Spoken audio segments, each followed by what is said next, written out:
Hi all welcome back to our YouTube channel.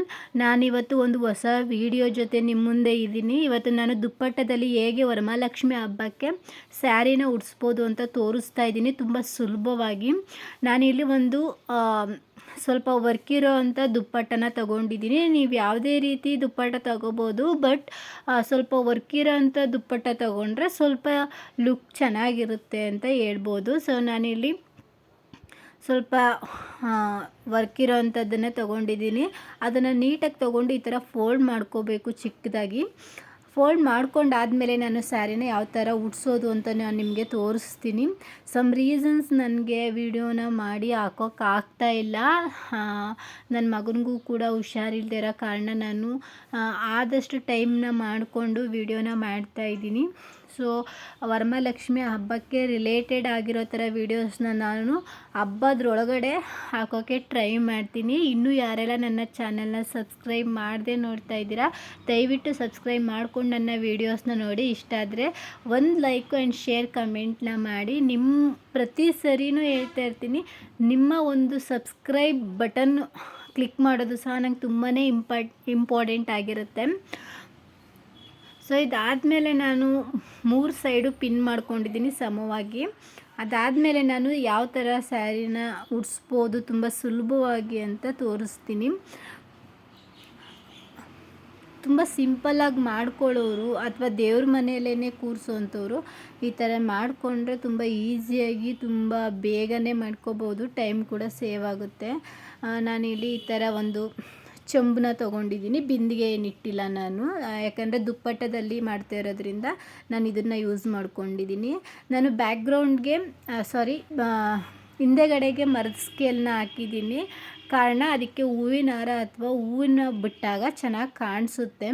So ನಾನು ಯಾವುದೇ ರೀತಿ ಹೂವು ಅಥವಾ ಹೂವಿನ ಹಾರನ ಹಾಕಿ ತೋರಿಸ್ತಾ ಇಲ್ಲ, ಬಟ್ ಆ ಥರ ಹಾಕ್ಕೊಂಡ್ರೆ ನಮಗೆ ಹೂವೆಲ್ಲ ಹಾಕ್ಕೊಳ್ಳೋಕ್ಕೆ ತುಂಬ ಈಸಿ ಆಗುತ್ತೆ.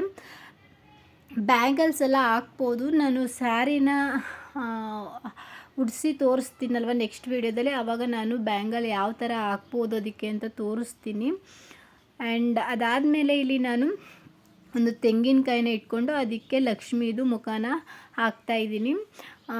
ಲಕ್ಷ್ಮೀದು ಮುಖದ್ದು ಅಲಂಕಾರನೂ ಸಹ ನಾನು ಬೇಗ ಅಪ್ಲೋಡ್ ಮಾಡೋಕ್ಕೆ ಟ್ರೈ ಮಾಡ್ತೀನಿ.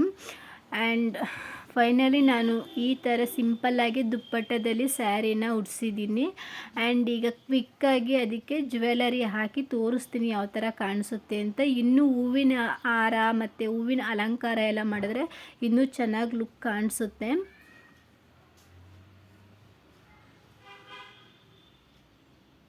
ಈ ವಿಡಿಯೋ ಬಂದುಬಿಟ್ಟು ಸ್ವಲ್ಪ ಕ್ಲಾರಿಟಿ ಇಲ್ಲ, ಯಾಕೆ ಅಂತ ಅಂದರೆ ನಾನು ಲೈಟ್ ಆನ್ ಆಗಿದೆ ಅನ್ನೋದನ್ನೇ ಮರೆತುಬಿಟ್ಟಿದ್ದೀನಿ. ಲೈಟ್ ಆನ್ ಆಗೋಗಿತ್ತು, ಅದರಿಂದ ಸ್ವಲ್ಪ ಬ್ಲರ್ರಾಗಿ ಕಾಣಿಸ್ತಾ ಇದೆ. ನೆಕ್ಸ್ಟ್ ವಿಡಿಯೋದಲ್ಲಿ ಈ ಥರ ಆಗದಿರೋ ಥರ ನೋಡ್ಕೊಳ್ತೀನಿ.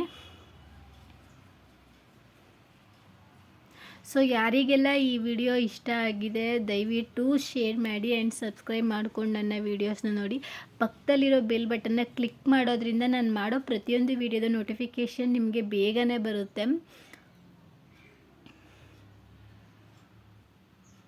ಸೊ ತೆಂಗಿನಕಾಯಿನ ನೀವು ವರಮಹಾಲಕ್ಷ್ಮಿದು ಮುಖ ಎಷ್ಟು ಇದೆ ಸೈಜು ಅಷ್ಟದೇ ತೆಂಗಿನಕಾಯಿನ ತೊಗೊಂಡ್ರೆ ತುಂಬ ಚೆನ್ನಾಗಿ ಕಾಣಿಸುತ್ತೆ. ತುಂಬ ದೊಡ್ಡ ತೊಗೊಬಿಟ್ರೆ ಮುಖಕ್ಕಿಂತ ಅದು ತೆಂಗಿನಕಾಯಿನೇ ಎದ್ದು ಕಾಣಿಸ್ತಾ ಇರುತ್ತೆ ಮುಖವಾಡಕ್ಕಿಂತ. ಸೊ ಮುಖ ಎಷ್ಟಿದೆ ಅದೇ ಸೈಜಲ್ಲಿ ತೆಂಗಿನಕಾಯಿನ ತೊಗೊಂಡ್ರೆ ಇನ್ನೂ ಚೆನ್ನಾಗಿ ಕಾಣಿಸುತ್ತೆ. ಸೊ ನೋಡಿ ಫೈನಲ್ ಈ ಥರ ರೆಡಿ ಮಾಡಿದ್ದೀನಿ ದುಪ್ಪಟ್ಟದಲ್ಲಿ. ಚೆನ್ನಾಗಿ ಕಾಣಿಸುತ್ತೆ. ಆ್ಯಂಡ್ ಹೂವಿನ ಹಾರ ಆ್ಯಂಡ್ ಹೂವಿನ ಅಲಂಕಾರ ಮಾಡಿದ್ರೆ ಇನ್ನೂ ತುಂಬಾ ಚೆನ್ನಾಗಿ ಕಾಣಿಸುತ್ತೆ. ನಾನು ನಿಮಗೆ ಹೇಗೆ ಕ್ವಿಕ್ಕಾಗಿ ಹಾಗೆ ಬೇಗನೆ ಮಾಡ್ಕೊಬೋದು ಅಂತ ತೋರಿಸ್ತಾ ಇದ್ದೀನಿ.